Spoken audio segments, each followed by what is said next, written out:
Thank you, Chairman Walden, Ranking Member Pallone, and the committee for the opportunity to speak on behalf of Twitter to the American people.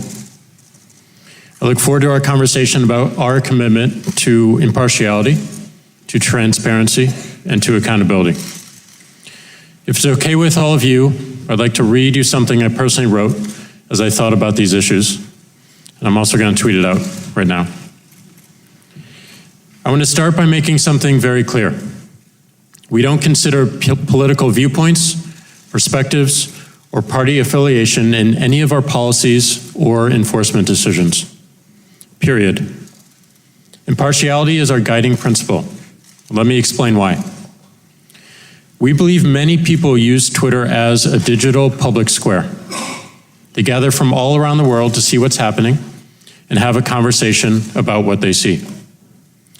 Twitter cannot rightly serve as a public square if it's constructed around the personal opinions of its makers. We believe a key driver of a thriving public square is the fundamental human right of freedom of opinion and expression. Our early and strong defense of open and free exchange has enabled Twitter to be the platform for activists, marginalized communities, whistleblowers, journalists, governments, and the most influential people around the world.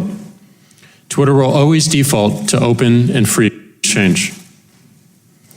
A default to free expression left unchecked can generate risks and dangers for people. It's important Twitter distinguishes between people's opinions and their behaviors, and disarms behavior intending to silence another person or adversely interfere with their universal human rights. We build our policies and rules with a principle of impartiality, objective criteria, rather than on the basis of bias, prejudice, or preferring the benefit to one person over another for improper reasons. If we learn we failed to create impartial outcomes, we immediately work to fix. In the spirit of accountability and transparency, recently we failed our intended impartiality. Our algorithms were unfairly filtering 600,000 accounts, including some members of Congress, from our search autocomplete and latest results. We fixed it, but how did it happen? Our technology was using a decision-making criteria that considers the behavior of people following these accounts. We decided that wasn't fair, and we corrected it. We'll always improve our technology and algorithms to drive healthier usage and measure the impartiality of those outcomes. Bias in algorithms is an important topic. Our responsibility is to understand, measure, and reduce accidental bias due to factors such as the quality of the data used to train our algorithms. This is an extremely complex challenge facing everyone applying artificial intelligence. For our part, machine learning teams at Twitter are experimenting with these techniques and developing roadmaps to ensure present and future machine learning models uphold a high standard when it comes to algorithmic fairness. It's an important step towards ensuring impartiality.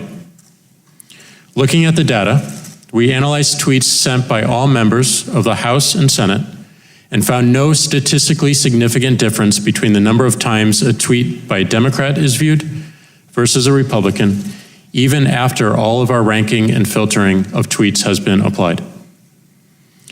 Also, there's a distinction we need to make clear. When people follow you, you've earned that audience, and we have a responsibility to make sure they can see your tweets. We do not have a responsibility, nor you a right, to amplify your tweets to an audience that doesn't follow you. What our algorithms decide to show in shared spaces, like search results, is based on thousands of signals that constantly learn and evolve over time. Some of those signals are engagement. Some are the number of abuse reports. We balance all of these to prevent gaming our system. We acknowledge the growing concern people have of the power held by companies like Twitter. We believe it's dangerous to ask Twitter to regulate opinions or be the arbiter of truth. We'd rather be judged by the impartiality of outcomes and criticized when we fail this principle.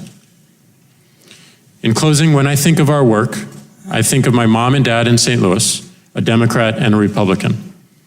We had lots of frustrating and heated debates, but looking back, I appreciate I was able to hear and challenge different perspectives. And I also appreciate I felt safe to do so. We believe Twitter helps people connect to something bigger than themselves, show all the amazing things that are happening in the world, and all the things we need to acknowledge and address. We're constantly learning how to make it freer and healthier for all to participate. Thank you all.